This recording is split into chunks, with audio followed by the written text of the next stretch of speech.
Right now, California law still allows abortion care in the state.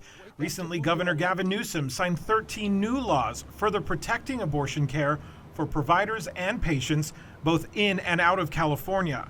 But Proposition 1 would add reproductive freedom, the rights to choose abortion and contraceptive care, into the state's constitution. So we're doing more in California because we absolutely have to. Celinda Vasquez is with Planned Parenthood Los Angeles, which is part of a coalition for the Yes on Prop 1 campaign. Well, we just saw what happened with the U.S. Supreme Court. So we cannot sit idly on our laurels and not do more. Prop 1 is in response to the U.S. Supreme Court's decision to overturn the long-standing Roe v. Wade ruling, which eliminates federal protections for abortion care.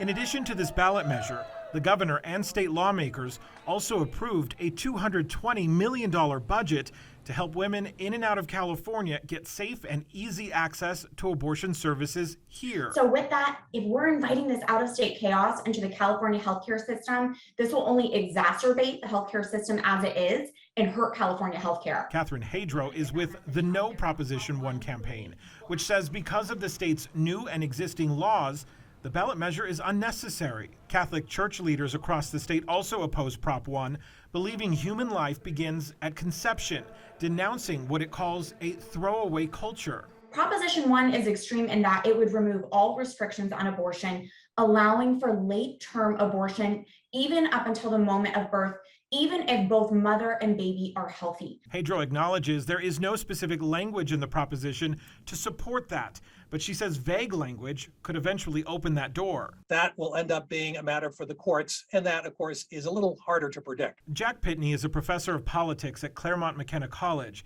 He says whether the state will end up covering the cost of more abortions, including for women from out of state, remains to be seen. And at least in the very short run, this measure isn't really going to change very much. The biggest selling point for it is that it adds a layer of security to protect against changes in the future.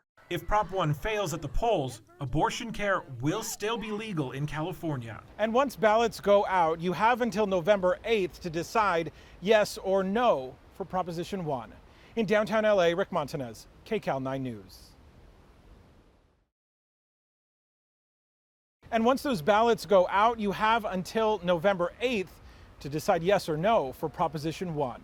In downtown LA, Rick Montanez, CBS 2 News. Once the ballots are out, you have until November 8th to decide whether you are a yes or no vote for Proposition 1.